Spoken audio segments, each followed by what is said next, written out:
Okay, welcome back. We're gonna draw this knob today.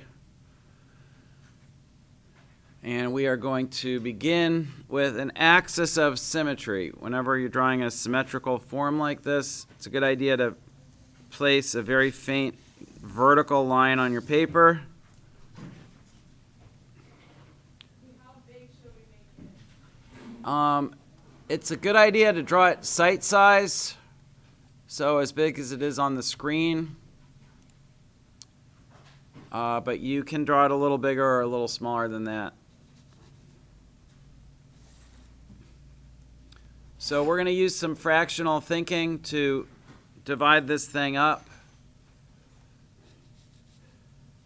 I'm going to make sure that it fits on my paper first.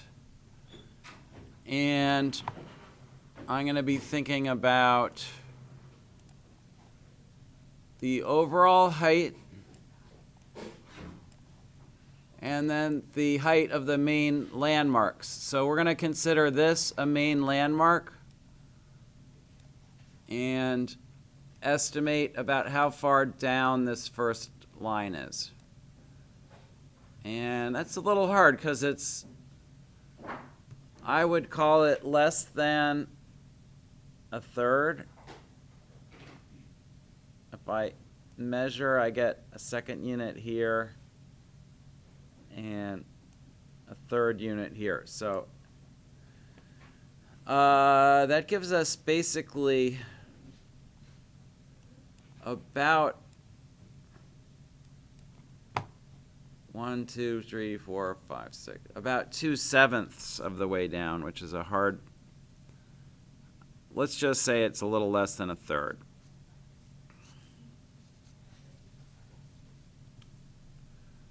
More than a quarter and less than a third. And our next landmark is going to be the bottom of this belly form, which is about the same distance up as this was down. So we're going to go from the bottom up about as far as we came down the first time. And then we should have about 1.5 units in the middle. So we got 1 unit here, 1 unit here, about 1.5 here.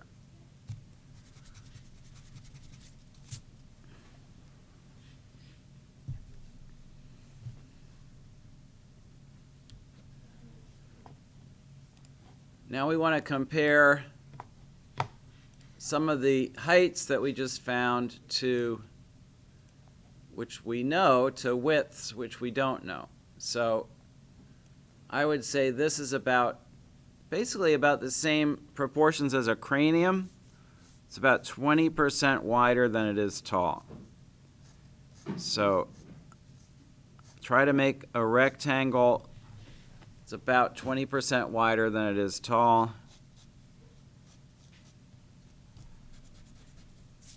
Notice I'm using the hand-toned paper, and so it erases very cleanly if I make a mistake.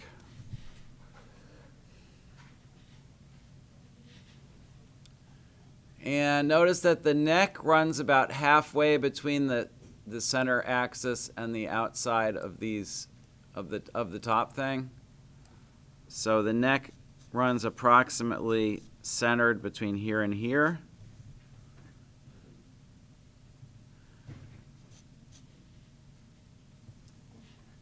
And if we go out to the outer margin of the belly, that's about the same distance as here to here. So that doesn't really make any sense, because the belly obviously comes out further than the head. So basically I was a little off. The neck's a little wider than halfway, and then this belly has to come out a little wider than the head. So the belly is like a light bulb shape, upside down light bulb that has to stay inside these margins. Now, the reason the head looks really big right now is because like the width and the height were calculated, but I didn't do the curves yet, so I'm going to throw those in so it looks a little more proportional.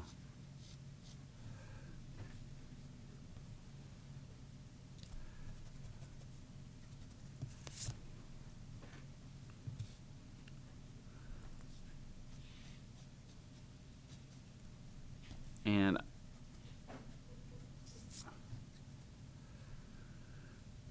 like many turned forms, the width of the base is equal to the width of the belly. You see that? So, and to draw this base, I'm going to rough it out as, I'm going to look for the form of an ellipse. You see this? Sorry, I'm drawing with my mouse here, but see how if we sort of complete this curve, it ends up touching the bottom of the belly. So what we're trying to do here is basically rough this out with an ellipse that fills this whole space.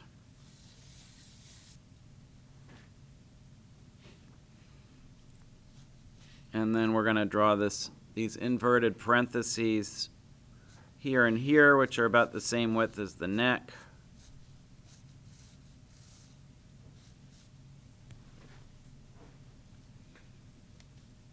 And I'm going to sketch in this narrower ellipse, which represents this little plane change. So that's my general approximation of the form itself.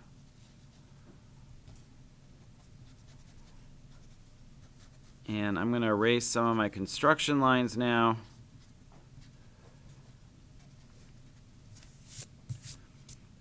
If it's not perfect, I'm not too worried because I don't like to do my final editing until I've done the shadow map and first shading, as I will show you.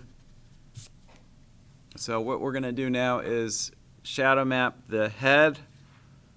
Pretty simple curve like this. As usual, I'm making my shadow map pretty dark so you can see what I'm doing. You can make yours lighter, just as long as you can see it from where you're sitting. That's dark enough.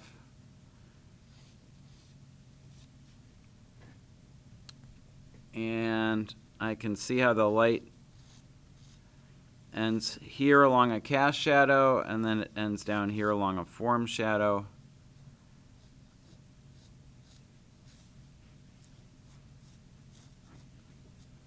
And then most of the base is in shadow. Don't be confused. This little plane change up here is not in light. That's just a little reflected light.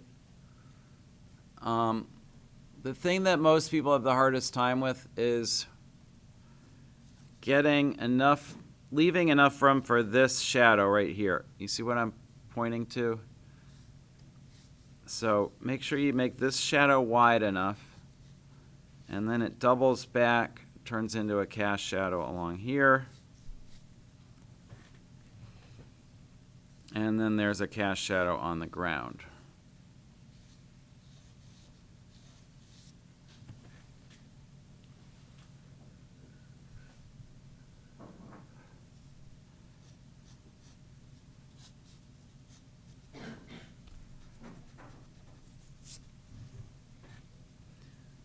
I also like to just indicate where my horizon is. And the horizon falls near this shadow edge. So we're going to lightly pencil that in as well.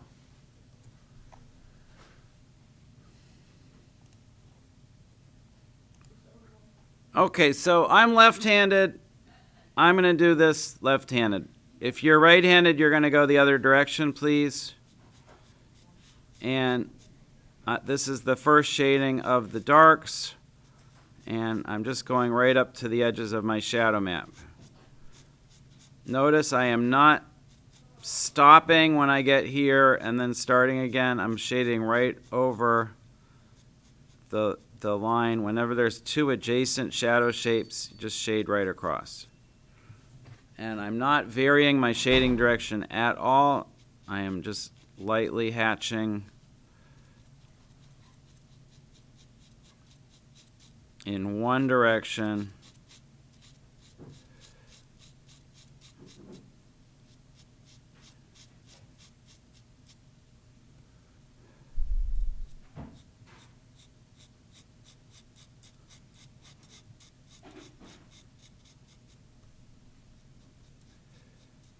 You'll notice if you are using hand-toned paper,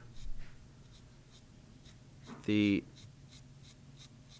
texture is a little coarser, so you can make a dark mark with a lighter pressure than on the pre-toned paper. This paper is just gray, flat gray acrylic house paint, interior house paint, thinned with enough water to go on kind of streaky like that. Never use anything that has any, like not even eggshell, semi-gloss, forget about it. It has to be flat to get that nice, slightly scratchy texture.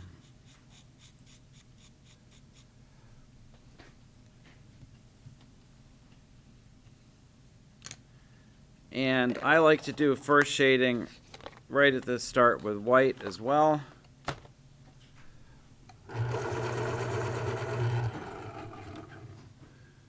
And I'm just going to lightly touch everywhere that feels like it's brighter than my paper. Now, if your paper is lighter than this, you're going to use a lot less white. This is a pretty dark tone on this paper, so I'm touching white over a lot of the lit up areas of the drawing. And I'm still just using my first shading direction.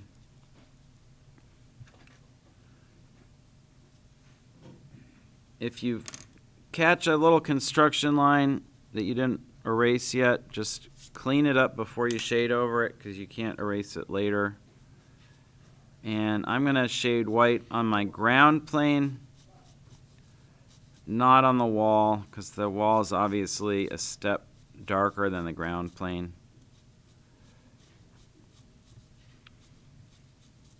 And as I've explained before, this is a study, not a composition. So I'm not trying to shade all the way to the edge of my paper. I'm just doing a little vignetting of creating some light tone around the shape and then just fading it away towards the edge.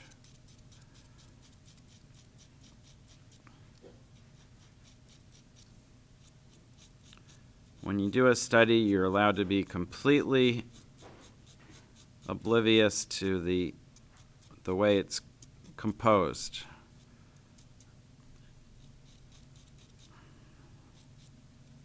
We're just trying to create an illusion of form.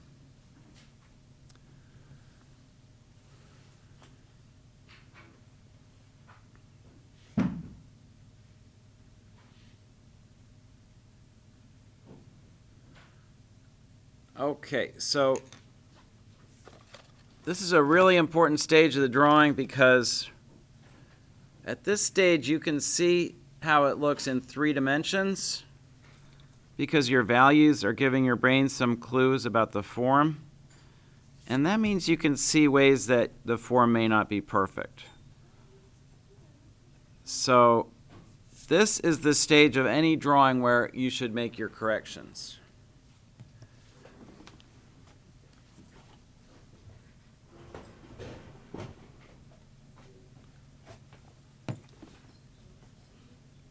I'm going to use a new eraser cap. Feels to me like my form is a little too broad right across the shoulders here. So I'm going to just trim that a little. And then I'm going to go back with white to bring that edge back.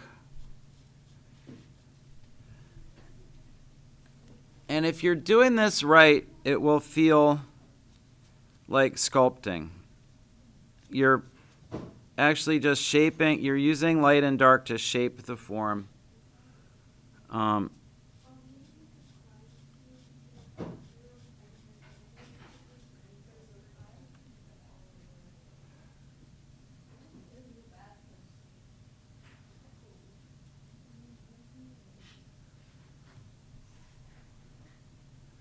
So my challenge to you is to find one thing you don't like about your form now that you're seeing it in full not full value, but as a 2-value study, and force yourself to change it now. And the big idea here is that you have not yet pressed hard anywhere in this drawing. So that means you can make changes without worrying about your paper being messed up.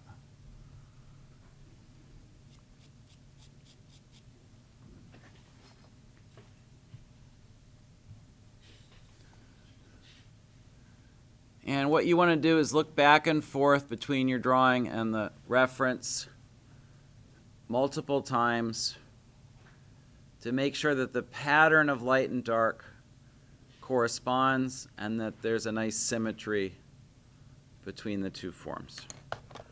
I'm noticing that my dark is the bottom of the belly here is drooping a little compared to the other side. So again, very easy to just lift this up slightly, but never pressing hard. This discipline of doing your revisions after first shading becomes really critical when you're doing something like a portrait where you definitely want to get a likeness before you have committed to any dark marks on your paper. Because if it doesn't look like the person now, it's not going to look like the person later.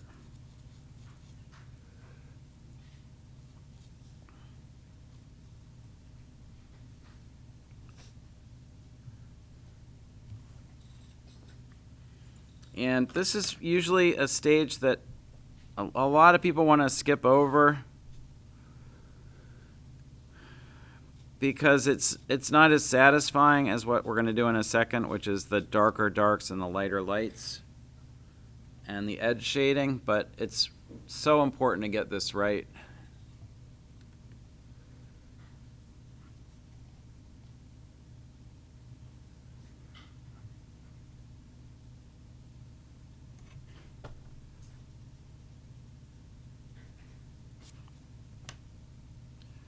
And if you're not working at an easel, this is a good time to just clip your drawing up next to the reference for a minute, take a step back, and again, try to force yourself to see if there are any major differences between the two patterns. So now that we've finished our revisions, we're just deciding to commit to the form the way it is. And now we're going to go in with darker darks and sharpening shading. So first step is along the edges that I want to be soft, I'm going to erase my shadow map and open up some gray space between the dark and the light. Just takes a second. If your shadow map is very faint, you don't always have to do this step, but if it's something where you pressed it all hard, you definitely want to just open up a little space there. Not along your sharp edges, just your soft ones. And then we want to go darker and sharper right under this head of this knob.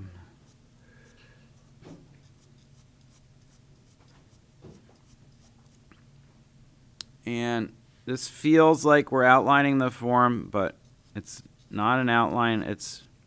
We're using some slightly rounded strokes and just bringing out that edge. Now that looks way too dark, but that's because it's the only dark in the picture so far. So I'm going to go just as dark up here, and I'm using contour shading now. Notice that my lines are curving with the form, and they're starting in the core shadow, and every stroke is going up into the light, into the gray zone between dark and light. So that's just a beginning. Now I'm going to compare mine to the motif and then keep going, obviously. And I'm leaving that slight lightening in between of the reflected light. Now this is a fairly focused light source, so that the transition right through here between dark and light is pretty sharp, but don't make the mistake of thinking it's just as sharp as this or this.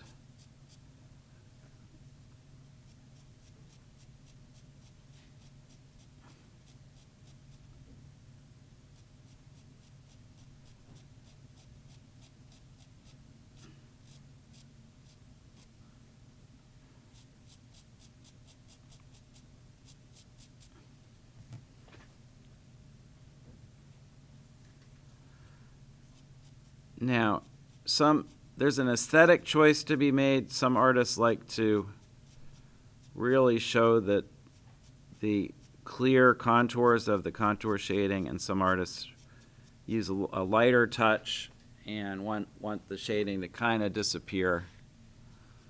What I'm showing you is sort of in between.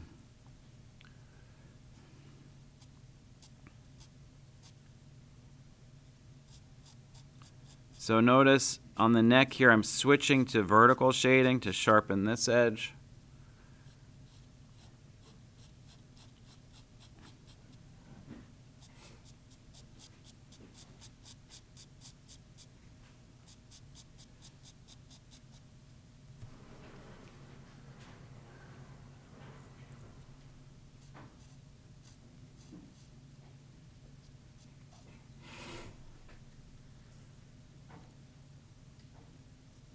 When I studied with the great painter Margaret Boland at the New York Academy of Art,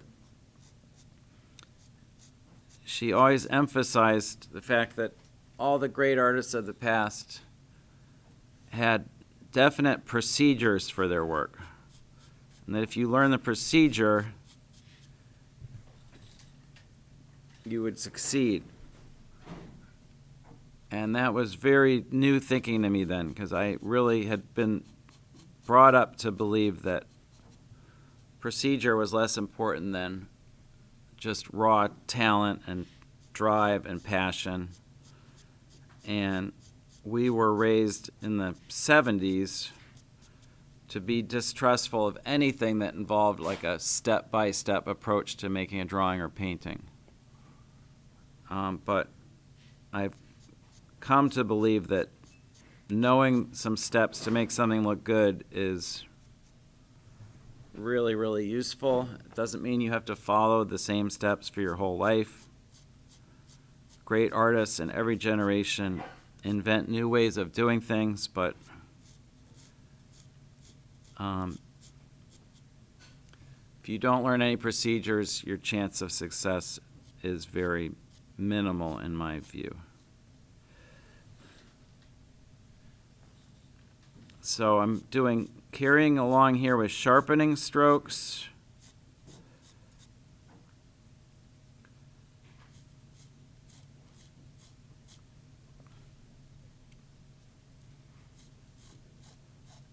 And these sharpening strokes are going to transition into another set of contour shading strokes to create the roundness of this belly form, which is shaded just about exactly like the top of the form was.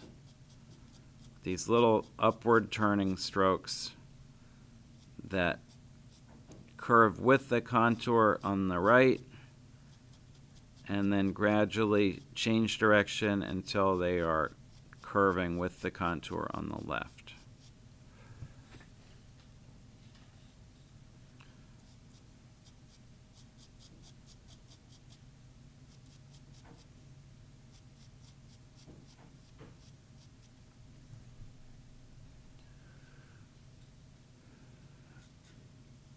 Notice there is reflected light also under the belly here, just as there is under the head. To get that sense of light, don't use your eraser, just shade darker through the core and then darker again down here into the cast shadow.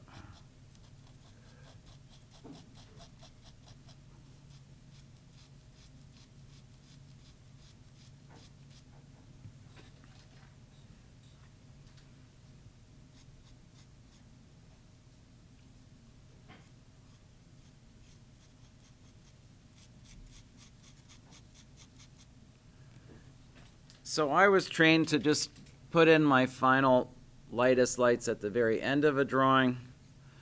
But if you're getting discouraged, sometimes it feels better to just finish an area so that you can have the courage to keep working on your drawing. So I'm going to go ahead and pop in a little highlight here and also sharpen this contour with some white contour shading in the main light of the form on its top, fading down towards the halftone the same way that I shaded up into the halftone with dark. And the metaphor I use for that is there's like your darks and your lights are two sets of fingers that are reaching in towards each other but not intersecting, not even touching. To create a soft edge, you should always keep a gray zone between your darks and your lights. So notice there's just pure gray paper here, and my whites are reaching down into the gray, and my blacks are reaching up into the gray.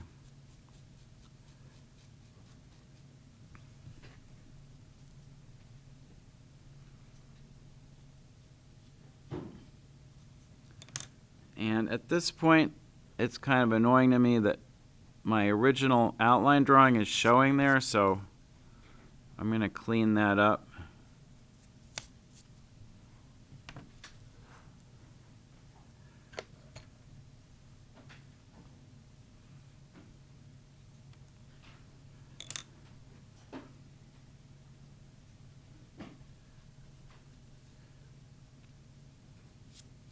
Now, this transition is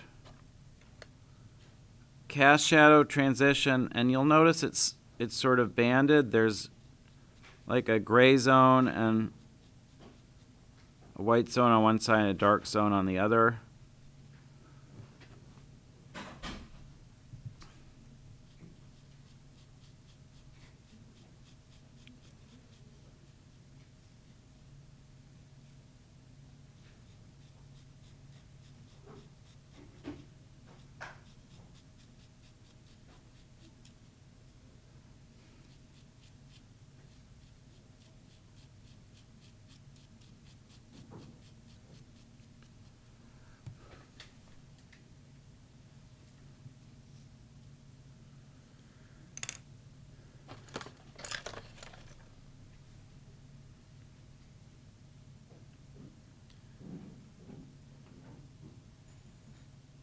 And remember, your kneaded eraser has a purpose. It's if you don't want to erase something completely, but you want to lift some of your shading off, just press that eraser down a few times to remove some of the material without removing your shading work, your hatching.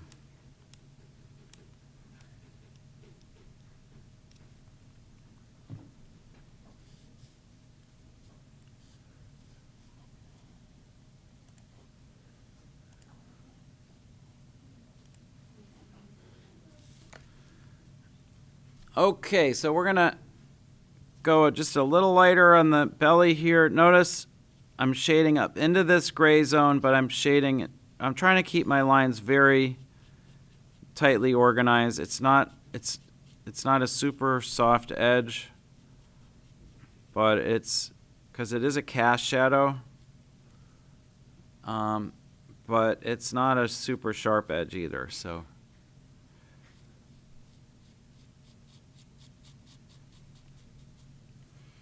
And as I'm working my way down, I'm going to go ahead and brighten the background a little using horizontal strokes. Remember, we're vignetting, so we're just fading these out like that.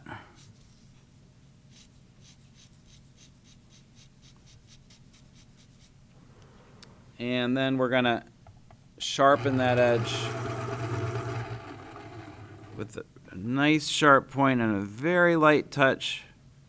We don't want it to look outlined, but we just want to make sure this edge is nice and clean on both sides.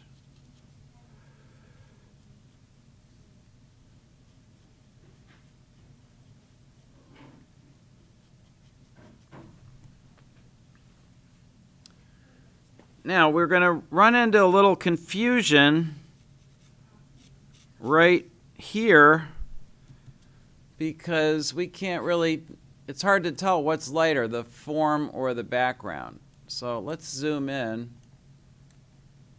And you can see like right here,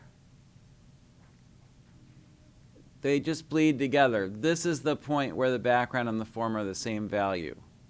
Below this point, the form is darker. Above this point, the form is lighter. So that's what we want to try to achieve in our drawing, is that same.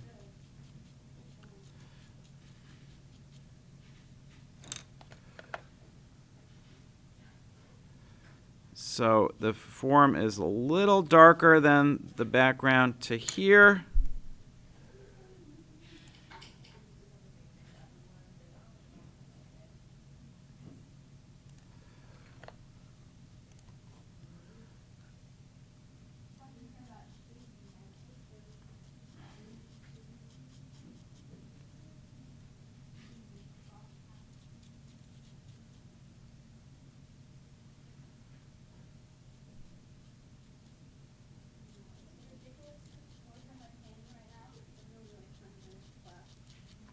No.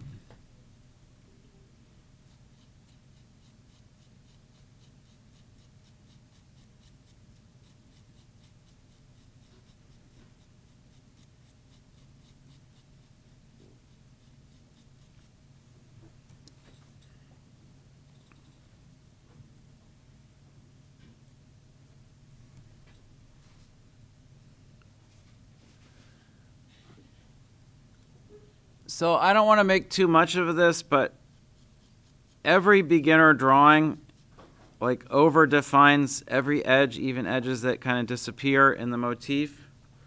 And if you can allow yourself to just let your edge disappear here the way it does in the photograph, you're going to be, your drawing's going to look a lot better than if you didn't.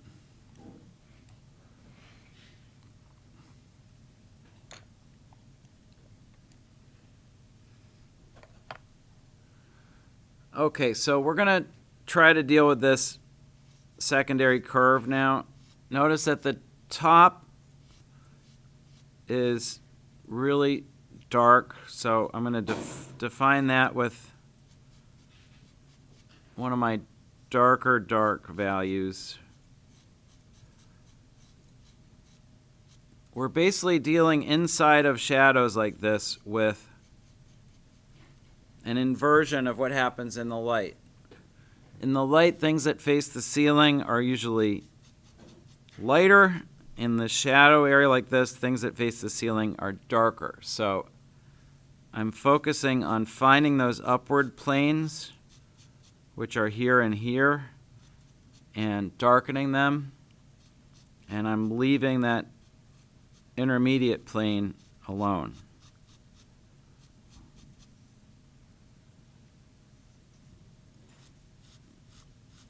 So that form emerges just by shading dark above and below it. Not by erasing anything, certainly not by adding any white to it, because this is still in full shadow. The value here is about the same as the value of the reflected light above it. And then I'm going to transition to more contour shading. I'm curving this cast shadow around towards the reflected light under the form.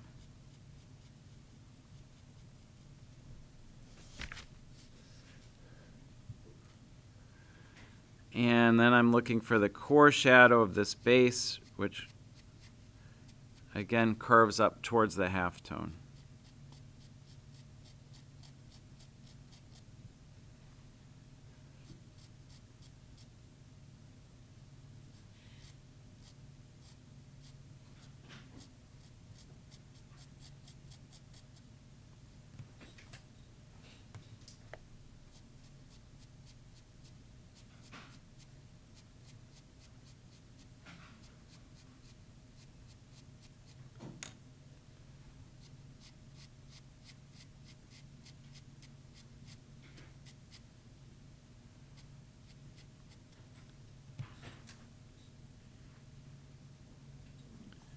So you'll notice this looks very incomplete because I don't yet have the cast shadow on the ground here. But I shadow mapped it earlier. I'm going to start with some sharpening shading along this bottom edge.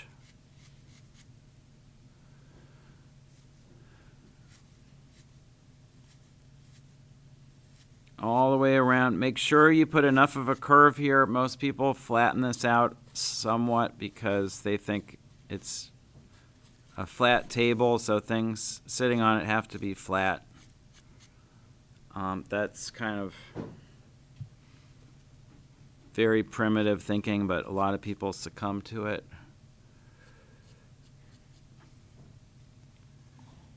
And right here, the back of our cast shadow is filled in with a lot of reflected light, so I'm going to use a lighter touch and some horizontal strokes to darken that just a little. And sharpening this very, very subtly. Notice that right here the form is lighter than the cast shadow, but above it here, the form is darker than the background table. So it's another instance where we have one little point in the middle somewhere where the form kind of disappears.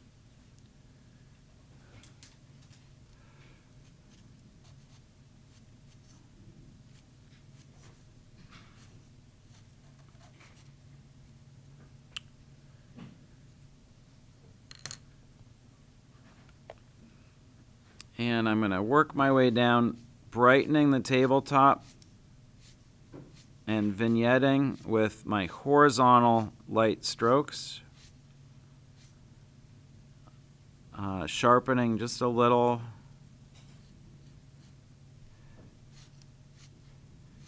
and being careful right here to leave a wide gray area between the dark and the light, because this shadow edge here is very soft for some reason.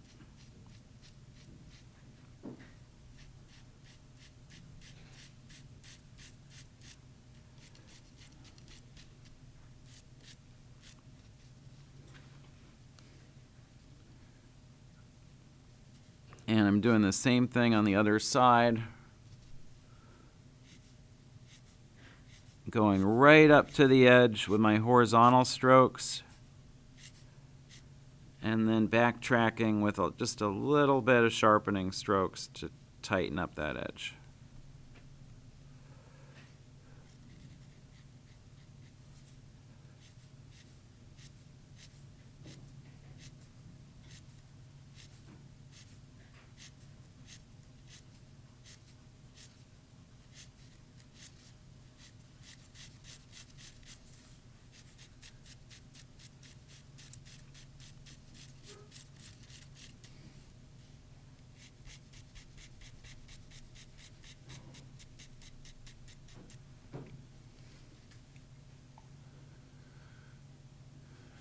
And this is the point in my drawing where I'd want to stand back a little bit and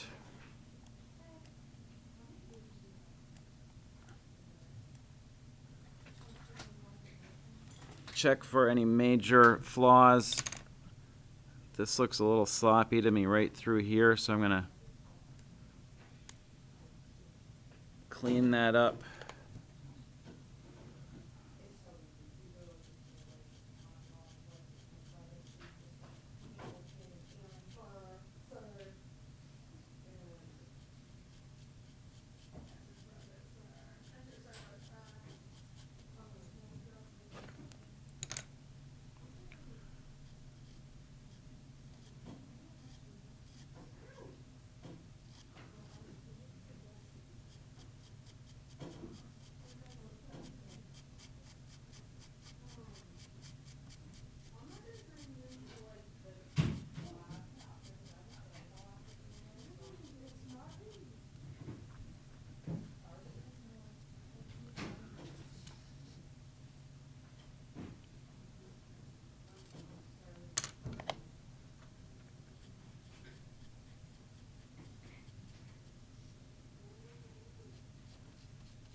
So I'm looking here not for my highlights, but for my main lights. My main light here is on this section of the form, and on here it's the whole top part of the head. And then down here I need to get a little bit brighter with some contour shading.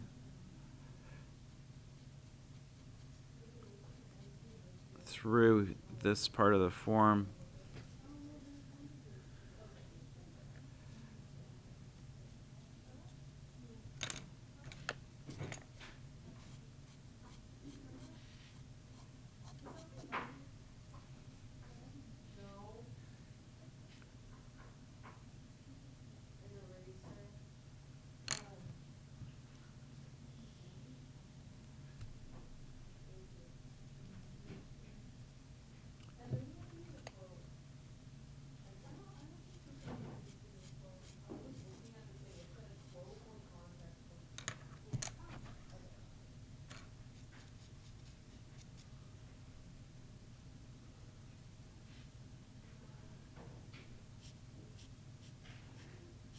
And because my paper is so dark, I'm going to just add a little bit of white on my background. Partly because I feel like these edges need to come out just a little more.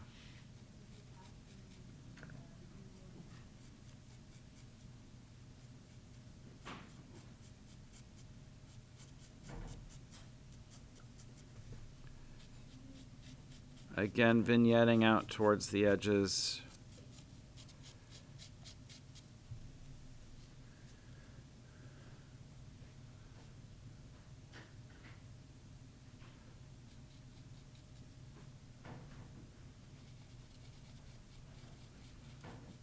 And at this point in the drawing, I'm looking less to make it look exactly like the photograph than I'm really just looking at my drawing to make sure it's all the forms are legible and make sense. And that's what you should be doing too.